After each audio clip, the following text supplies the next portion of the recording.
नमः ॐ विष्णुपादाय कृष्णप्रेष्ठाय भूतले श्रीमदे भक्तिवेदान्त स्वामिन् इति नामिने। नमस्ते सारस्वते देवे गौरवाणी प्रचारिणे निर्विशेषशून्यवादी पाश्चात्यदेशतारिणे।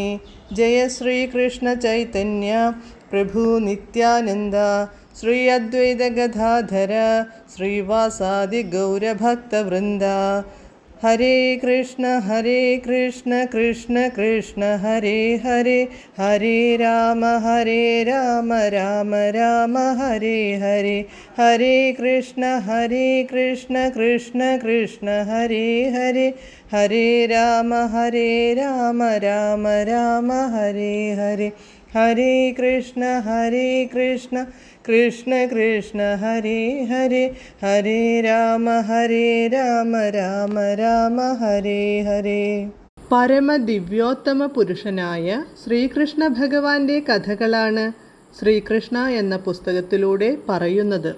ഓം നമോ ഭഗവതേ വാസുദേവായ, ഓം നമോ ഭഗവതേ വാസുദേവായ, ഓം നമോ ഭഗവതേ വാസുദേവായ.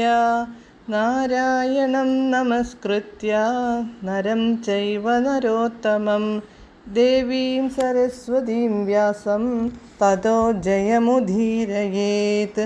നഷ്ടപ്രായേഷു ഭദ്രേഷു നിത്യം ഭാഗവത സേവയാ ഭഗവത്യുത്തമശ്ലോകേ ഭക്തിർഭവതി നഷ്ടികീ. അധ്യായം 50 മുചുകുന്ദ മോക്ഷം. Page number 475. തൻ്റെ വ്യക്തിത്വത്തെക്കുറിച്ചറിയാൻ മുചുകുന്ദൻ അത്യന്തം ഉത്സുകനാണെന്നറിഞ്ഞ ഭഗവാൻ പുഞ്ചിരിയിട്ടു പറഞ്ഞു, പ്രിയപ്പെട്ട രാജൻ, എൻ്റെ ജനനം, പ്രത്യക്ഷം, തിരോധാനം, പ്രവർത്തനങ്ങൾ എന്നിവയെക്കുറിച്ച് പറയാൻ മിക്കവാറും പ്രയാസമാണ്. എൻ്റെ അവതാരമായ അനന്തദേവന് അനേകം മുഖങ്ങളുണ്ടെന്ന് ഒരുപക്ഷെ അങ്ങ് അറിഞ്ഞിരിക്കും. എൻ്റെ പേര്, കീർത്തി, ഗുണങ്ങൾ, പ്രവർത്തനങ്ങൾ, പ്രത്യക്ഷം, തിരോധാനം, അവതാരം എന്നിവയെക്കുറിച്ചെല്ലാം പൂർണ്ണമായി പ്രതിപാദിക്കാൻ അസംഖ്യം തവണ അദ്ദേഹം ശ്രമിച്ചിട്ടുണ്ട്. ഇനിയും അത് പൂർത്തിയാക്കാൻ കഴിഞ്ഞിട്ടില്ല. അതിനാൽ എനിക്കു എത്ര രൂപങ്ങളും നാമങ്ങളുമുണ്ടെന്നു കൃത്യമായി പറയാൻ സാധ്യമല്ല. ഈ ഭൂലോകം എത്ര അണുക്കൾ കൊണ്ടാണു നിർമ്മിക്കപ്പെട്ടിരിക്കുന്നതെന്ന് ഒരു ഭൗതിക ശാസ്ത്രജ്ഞനു കണക്കാക്കാൻ കഴിഞ്ഞേക്കാം. എന്നാൽ എൻ്റെ എണ്ണമറ്റ നാമ രൂപ പ്രവർത്തനങ്ങൾ എണ്ണിപ്പറയാൻ ആ ശാസ്ത്രജ്ഞനാവില്ല. എൻ്റെ വിഭിന്ന നാമരൂപ പ്രവർത്തനങ്ങൾ എണ്ണിപ്പറയാൻ അനേകം മഹർഷിമാരും മറ്റു പുണ്യാത്മാക്കളും ശ്രമിച്ചു നോക്കിയിട്ടുണ്ട്.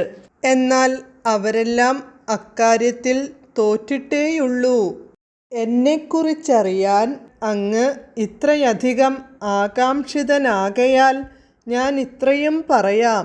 ജനങ്ങളിൽ പൊതുവെ കാണുന്ന ആസുര തത്വങ്ങളെ നശിപ്പിച്ച് വേദങ്ങളിൽ പറയുന്ന ധർമ്മതത്വങ്ങളെ പുനഃസ്ഥാപിക്കാനായിട്ടാണ് തത്കാലം ഞാൻ അവതരിച്ചിരിക്കുന്നത്. ഇക്കാര്യത്തിനു പ്രപഞ്ചത്തിൻ്റെ നിയന്ത്രണ ദേവതയായ ബ്രഹ്മദേവൻ്റെ ക്ഷണപ്രകാരമാണു ഞാൻ യദുവംശത്തിലെ ഒരംഗമായി അവതാരം കൊണ്ടിരിക്കുന്നത്. യദുവംശത്തിൽ സൂക്ഷ്മമായി പറഞ്ഞാൽ വസുദേവരുടെ പുത്രനായിട്ടാണു ഞാൻ പിറവിയെടുത്തിരിക്കുന്നത്. അതിനാൽ ഞാൻ വാസുദേവൻ എന്ന പേരിൽ അറിയപ്പെടുന്നു. പോയ ജന്മത്തിൽ കാലനേമി എന്നറിയപ്പെട്ടിരുന്ന കംസനെ നിഗ്രഹിച്ചതു ഞാനാണെന്നറിയുക. അതുപോലെ തന്നെ പ്രലംബൻ തുടങ്ങിയ അനേകം അസുരന്മാരെയും ഞാൻ നിഗ്രഹിച്ചു കഴിഞ്ഞിരിക്കുന്നു. അവരൊക്കെ എൻ്റെ ശത്രുക്കളായി പ്രവർത്തിച്ചു. അതിനാൽ എനിക്കവരെ കൊല്ലേണ്ടി വന്നു. അല്പം മുമ്പ് അങ്ങയുടെ മുമ്പിലെത്തിയ അസുരനും എനിക്കെതിരായി പ്രവർത്തിച്ചു. അങ്ങ് ദയാപൂർവം അവനെ ദഹിപ്പിച്ചു കഴിഞ്ഞിരിക്കുന്നു. പ്രിയപ്പെട്ട മുചുകുന്ദ, അങ്ങ് എൻ്റെ ഭക്തനാണ്. എൻ്റെ അഹൈതുകമായ കാരുണ്യം അങ്ങയ്ക്കു നൽകാനാണ് ഞാൻ ഈ രൂപത്തിൽ പ്രത്യക്ഷപ്പെട്ടത്. എൻ്റെ ഭക്തന്മാരോട് എപ്പോഴും എനിക്കു വാത്സല്യം നിറഞ്ഞ അനുഭാവമുണ്ട്. അങ്ങ് കഴിഞ്ഞ ജന്മത്തിൽ എൻ്റെ ഭക്തനായിരുന്നു. അന്ന് എൻ്റെ കാരുണ്യത്തിനായി പ്രാർത്ഥിച്ചു. ആ ആഗ്രഹം സാധിച്ചു തരാനായിട്ടാണു ഇപ്പോൾ ഞാൻ വന്നിരിക്കുന്നത്. അങ്ങയ്ക്കു മതിവരുവോളം എന്നെ ദർശിക്കാം. പ്രിയപ്പെട്ട രാജൻ, ആഗ്രഹിക്കുന്ന എന്തു വരവും ചോദിച്ചുകൊള്ളൂ, ഞാനതു സാധിച്ചു തരുന്നുണ്ട്. എന്നെ ശരണം പ്രാപിക്കുന്നവരെ അനുഗ്രഹിച്ച് അവരുടെ ആഗ്രഹപൂർത്തി വരുത്തുക എന്നത് എൻ്റെ ശാശ്വതധർമ്മമാണ്.